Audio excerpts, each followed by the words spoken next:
Olá, queridos. Essa é a crítica em vídeo de Ruptura, segunda temporada, essa grande série que já vai deixar a sua marca e, quiçá, não é a melhor série do ano. Eu sei que ainda tem muita coisa para acontecer, mas eu estou aqui no cinema, mais uma vez, para não falar de cinema. Semana passada a gente falou sobre Electric State, filme da Netflix, e hoje a gente vai falar sobre uma série. Na verdade, essa é a primeira série que eu falo neste ano.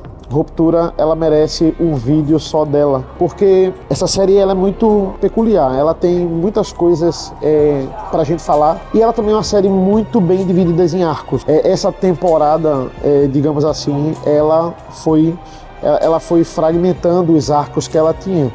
E geralmente as séries fazem isso, elas são uma apresentação na primeira temporada, na segunda temporada ela explora bem mais os arcos, e com essa série não foi diferente. Série dirigida e idealizada por Ben Stiller e Dan Erickson, essa dupla aqui de artistas e criadores da série, eles que desencadearam o rumo dessa segunda temporada.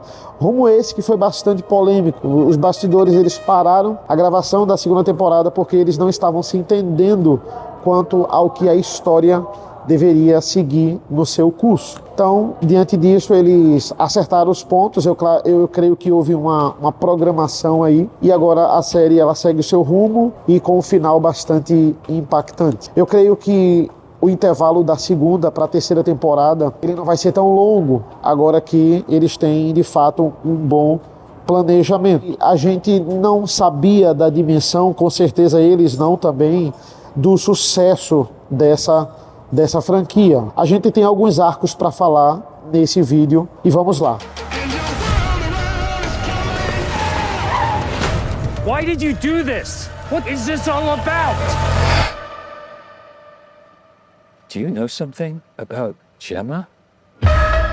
Mark, there'll be no honeymoon ending for you. Primeiro eu gostaria de começar falando sobre o arco do Dylan. Foi um arco muito mais interessante quanto à primeira temporada, embora ele tenha sido crucial naquela parte final ali da primeira temporada. A gente tem uma questão de um triângulo amoroso entre ele e a sua própria esposa, o interno, o externo e a sua esposa. Eu achei bastante interessante o que fizeram com o Dylan, na tentativa dele não ter uma parceria de fato com o Mark e Helen e Irving. Eles colocam esse interesse amoroso no seu interno, onde o seu interno ele é muito mais amoroso, carinhoso do que o seu externo, já que o seu externo entrou ali no cotidiano da maioria dos casamentos. Infelizmente isso acontece. Então quando a gente tem uma pessoa que vai se reapaixonar por você, isso foi bastante interessante. Eu creio que foi um ponto positivo dessa segunda temporada, de tudo que ela trouxe. Os dilemas de um interno com o externo na parte do Dylan ficaram muito interessantes, sem contar a sua amizade com o Irving, e quando ele descobre ali a pista já na metade de fato da segunda temporada, isso foi bastante interessante. Eu creio que é um ponto positivo, é um ponto onde a série acertou. My Audi's wife died a few years ago, except the woman is Miss Casey. So what are you gonna do? I gotta get her out of here. O arco do Mark e da Helly é o principal arco, né? O fato de ser a Helena no começo ali e depois a gente, apenas no quarto episódio, entrar a Helly, né, e meio que mudar a cabeça do nosso protagonista interno, foi muito interessante também. Desenvolveu muito mais o arco romântico deles, coisa que só era uma introdução na primeira temporada. Aqui é muito bem desenvolvido, e isso foi crucial para a decisão no último episódio. De fato, o último episódio para mim é um dos melhores da série, e o quão esse relacionamento amoroso influenciou na grande decisão para a gente ter o grande gancho aí da segunda para a terceira temporada. É muito interessante como eles fazem essa dualidade de interno para externo. Nós tivemos uma conversa no meio da temporada da Helena, no caso, com o externo do Mark, né? E esse diálogo ele é espelhado no diálogo de Mark com Mark. O Mark externo está percebendo que está sendo manipulado pela Helena, assim como o Mark interno também percebe que está sendo manipulado pelo seu Mark externo. Esse espelho e esses diálogos entre protagonistas, eles são cruciais. Eu acho que é um dos pontos mais altos que a gente tem que pegar desse arco Mark e Ellie. É um arco que já está bastante batido desde a primeira temporada, mas é um arco que se sustenta e ele amplia quando a gente tem, na verdade, na cena final, isso é spoiler, e você que não assistiu, eu lamento, agora já está na hora, né? Eu lancei esse episódio na quarta-feira justamente por causa de spoiler. Esse Juntos Caminhando ao Sol de Mark e Ellie, ele fecha esse arco dos dois, um arco que foi aberto na segunda temporada e agora fecha com grande maestria. É importante a gente destacar a produção dessa série. Ela é uma série cara. Por que ela é tão cara? Por causa dos detalhes do design de produção. É algo muito interessante.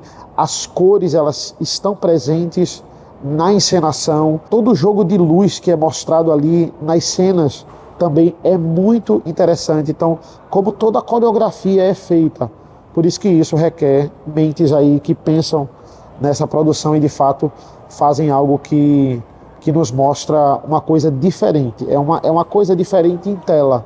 É uma super produção que não está no cinema, está na tela da TV, e isso é muito interessante. O arco do Miltic também se desenvolve muito nessa segunda temporada. Ele não só é apenas um capanga, ele agora é o chefe do setor do microprocessamento de dados, e isso vai desenvolvendo muito mais o personagem. A questão do racismo dentro de uma grande empresa corporativa, a questão de como implicam com ele simplesmente porque ele fala de forma detalhada e de forma difícil, digamos assim, e como ele vai se sobressair diante disso. O grande dualismo, a própria estátua do Keir vai o maltratar, isso é uma grande surpresa no último episódio, mas ele ainda é um capanga, ele ainda, digamos, é uma pessoa que é totalmente entregue a esse sistema barra seita, porque se enquadra ali, é uma seita religiosa. Finalmente a gente entende o porquê dos cordeiros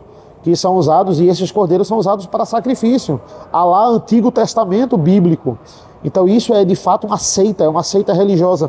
É muito mais do que algo corporativista ou experiências científicas. É uma religião, eles adoram o Keir. E isso aí fica bastante evidente. O Miltic, ele está nessa grande dualidade. Porque o que a gente tem no final da temporada é a grande revolta dos internos. O que é que ele vai escolher? Provavelmente ele vai escolher a empresa que o maltrata, uma empresa que o vai escantear. Como isso é retratado dentro do assunto racismo no seu personagem. É um personagem muito bem desenvolvido, mas ele ainda não deu um salto maior. Eu creio que toda a sua relação com a criança, a Eustace, ela se mostra... Ela entrou na série, mas a gente não entende o que é aquilo ali mesmo. É o fato dela ter apenas 9 anos de idade e trabalhar já. Aquilo é um clone, ela simplesmente volta... e é demitida, e aquilo ali não vai ser explicado. Realmente é um arco que ele não foi fechado. My name is Miss Fong. It's my first day here as deputy manager. Mark W. Why are you a child? Because of when I was born. Eu gosto de você ter um grande gancho para uma próxima temporada, mas eu gosto de todos os arcos que eles abrem, eles pelo menos darem um desfecho. Não precisa fechar totalmente, né? Revelar todos os mistérios nessa temporada, claro que não, mas é simplesmente fechar. Ela é demitida e pronto. Então eu acho que isso foi um grande ponto negativo, né? O arco do Miltic, no seu desenvolvimento, ele não dá um pontapé final no seu arco, e o arco da Eustace também não convenceu tanto. Isso eu não gostei. Na verdade, essa série, ela poderia ser uma série de 7 episódios muito bem desenvolvido. Eu creio que ia ficar muito bom.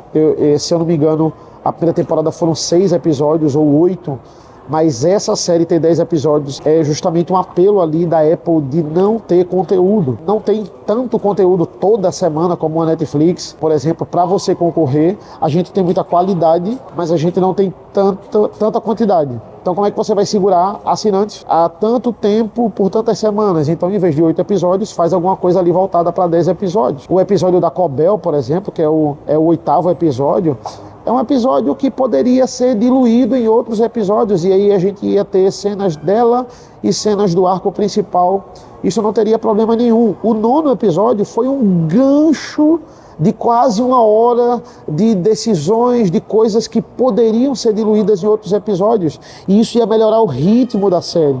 Então, eu creio que da metade para o final tem alguns episódios inúteis ali, que eles poderiam ser diluídos nos outros. Isso afeta aí muito o ritmo da série. The work will be remembered as one of the greatest moments of this planet. You don't value them. You fear them. We fear no one. I'm tightening the leash. If we let this happen to Miss Casey, who's gonna step up when it happens to us? Finalmente falando de arcos que eu não gostei tanto, o arco da Cobell, como eu disse, que poderia ser diluído, ela fica indo e voltando, ela desaparece na maioria dos episódios, ela tem um episódio só dela, que fica ali aquele episódio de quase meia hora se arrastando, aquele episódio lento que tira totalmente o ritmo da série. Achei o arco da Cobell muito fraco, mas nada supera, de fato, o arco do Irving. O arco do Irving é muito, muito ruim, pela grande expectativa que ele nos mostra no final da primeira temporada de ser um espião, de ser uma pessoa que está querendo entender ali qual é daquilo tudo, e ele nos decepciona porque a gente termina sem saber o que ele é de verdade. Ele recebe umas ligações estranhas, mas cai totalmente na conversa do Burt e entra naquele trem e praticamente sai da série.